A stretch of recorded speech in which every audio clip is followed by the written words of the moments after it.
Assalamualaikum warahmatullahi wabarakatuh. Selamat malam semuanya, teman-teman sekalian. Eh, Perkenalkan, kami dari kelompok 5 akan membahas materi tentang suhu dan kalor.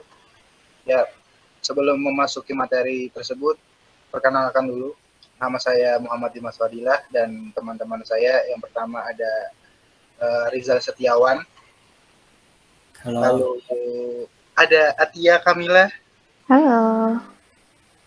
Lalu ada Rosita Dewi Permata. Lalu ada ketua kami yang paling tampan, paling wow banget, dan paling membanggakan tim ini, Alessandro Robiansah. Halo. Ya, setelah kalian sudah mengenal tim kami yang sangat-sangat kompeten ini, kita akan memasuki materi suhu dan kalor. Nah, ya, materi suhu akan dijelaskan oleh ketua kami. Silahkan pada ketua. Dipersilahkan. Bismillahirrahmanirrahim. Oke, kita belajar suhu. Secara sederhana, suhu didefinisikan sebagai derajat panas dinginnya suatu benda. Ada beberapa sifat benda yang berubah apabila benda itu dipanaskan. Antara lain kayak entah warnanya yang berubah, volumenya berubah, tekanannya berubah, dan daya listriknya yang berubah. Sifat-sifat benda yang berubah karena dipanaskan disebut termometrik. Benda yang panas, kita katakan suhunya lebih tinggi dari benda yang hangat atau benda yang dingin. Benda yang hangat suhunya lebih tinggi dari benda yang dingin. Dengan alat perasa, kita hanya dapat membedakan suhu suatu benda secara kualitatif. Untuk menyatakan suhu suatu benda secara kuantitatif, diperlukan alat ukur yang disebut termometer. Nah, nih, ada perbandingannya tuh.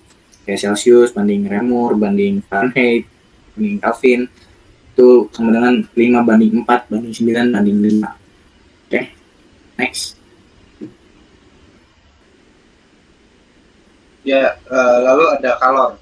Nah, kalor ini merupakan salah satu bentuk energi dan dapat berpindah dari benda yang bersuhu tinggi ke benda yang bersuhu rendah.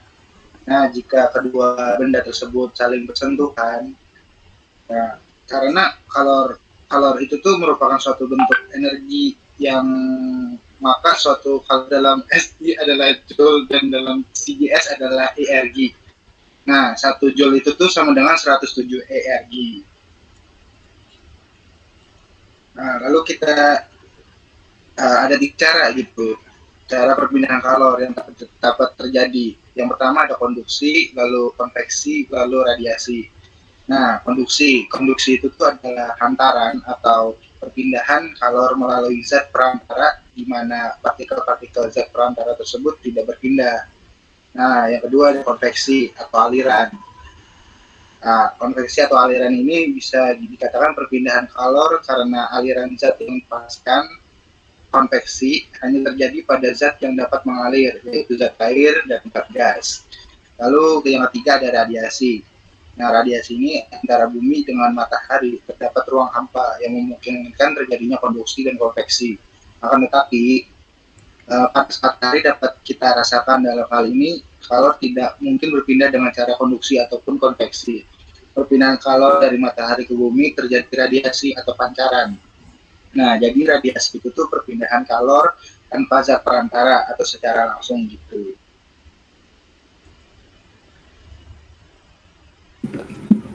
Aspek, bila dua zat yang suhunya tidak sama dicampur, maka zat yang bersuhu tinggi akan melepaskan kalor sehingga suhunya turun, dan zat yang bersuhu rendah akan menyerap kalor, kemudian suhunya naik sampai terjadi kesetimbangan termal.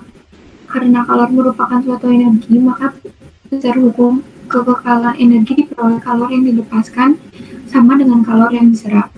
Konsep di atas sering disebut dengan aspek, yang secara matematis dapat dinyatakan Q dilepas dengan Q diserap.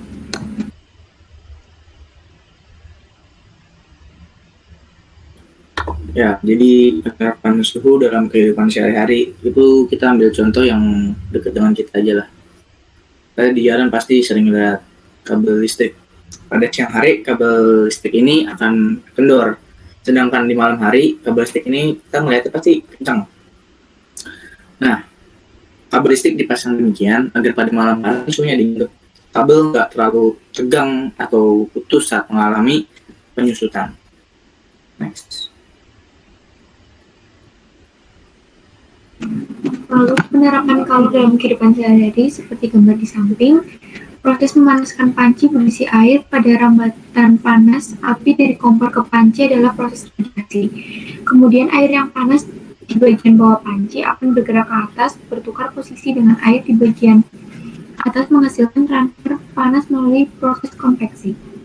Panas yang terdapat di pemegang panci yang terbuat dari logam dapat dihantarkan ke tangan melalui proses konduksi. Nah, selanjutnya ini ada penerapan asas Black dalam kehidupan sehari-hari. Kita ambil contoh itu dari air putih hangat dalam sebuah gelas ya. Jadi pada saat kita ingin minum air putih yang hangat, kita tuh pasti kan bakal ngambil setengah gelas air panas dari termos, kemudian setengah gelas lagi sisanya itu kita isi dengan air putih yang dingin. Maka dari situ kita bisa peroleh air minum yang hangat dan bisa kita minum secara langsung saat itu juga. Selanjutnya ada penerapan suhu pada perindustrian. Seperti yang sudah tertera pada gambar di samping itu, suhu panas yang stabil itu berfungsi untuk mempertahankan panas dalam tungku pembakaran. Suhu yang ingin digunakan untuk mengetahui dingin suatu suhu adonan genteng yang sudah selesai dari proses pembakaran sebelum genteng siap untuk dipasarkan. Penerapan kalor pada perindustrian. Itu contohnya pertama ada pembuatan cerobong asap pada tungku pabrik. Pada tungku pabrik biasanya dipasang cerobong asap agar tidak ada tarikan oleh udara ke atas. Sebelum ada pemanasan di dalam tungku, massa jenis udara dalam cerobong sama dengan massa jenis udara di luar cerobong. Setelah ada pemanasan, udara di dalam tungku memuai sehingga udara dari luar cerobong yang lebih dingin dan massa jenisnya lebih besar akan mendesak udara panas dalam cerobong ke atas. Semakin tinggi cerobong, semakin besar tarikannya, sebab perbedaan massa jenis gas dalam cerobong dan massa jenis udara dari luar cerobong makin besar.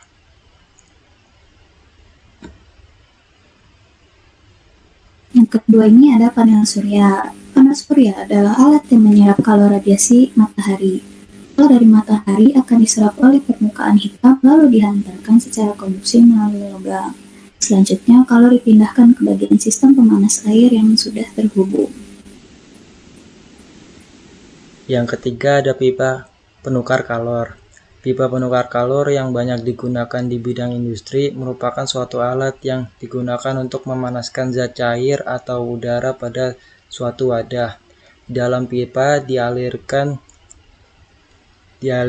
air panas atau udara panas hasil proses pemanasan suatu alat yang dinamakan boiler.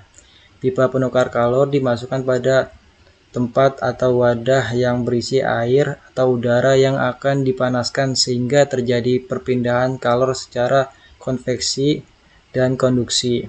Proses tersebut berlangsung dengan cara air panas yang mengalir dalam pipa akan menghantarkan kalor secara konveksi ke pipa bagian dalam. Dari bagian dalam dan permukaan pipa kalor dihantarkan secara konveksi pada zat cair atau udara. Nah, sekarang kita masuk ke contoh soal ya. Yang pertama itu, batang logam memiliki koefisien muai panjang 4 kali 10 pangkat min 3 per M pada suhu 110 derajat Celcius mengalami pertambahan panjang 2,88 kali 10 pangkat min 2 M. Jika panjang awal logam 12 cm, berapa suhu awal batang logam? Nah, ini kita langsung aja ya, yang diketahui itu kan delta L sama dengan 2,88 kali 10 pangkat min 2. L awal 12 cm dan jika kita ubah ke meter menjadi 0,12 meter. A yang kita ketahui 4 kali 10 pangkat min 3 per M dan delta T 110 derajat Celcius. Tanyakan suhu batang logam. Nah, kita kan udah tahu ya, rumus awal itu delta L sama dengan L awal kali A kali delta T. Jadi kita tinggal masukin aja tuh semua yang udah diketahui. Jadi 2,88 kali 10 pangkat min 2 sama dengan 0,12 kali 4 kali 10 pangkat min 3 kali 110 min T. Karena yang T itu kita cari, jadi kita pindahin luas ke sebelah kiri. Jadi kita dapatkan 110 min T sama dengan 28,8 kali 10 pangkat min 2 per 0,48 kali 10 pangkat min 3. Lalu 110 min T sama dengan 60. Lalu kita pindah luaskan lagi yang angka sama angka. Jadi min T sama dengan 60 min 110.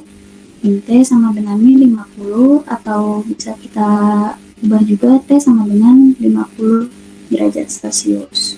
Itu. Berapa kapasitas kalor dari 5 kg suatu zat yang mempunyai kalor jenis 2 kalori per gram derajat Celcius? Oke, penyelesaiannya gini, diketahui masanya 5 kg, kita ubah dulu menjadi gram, jadi 5.000 gram.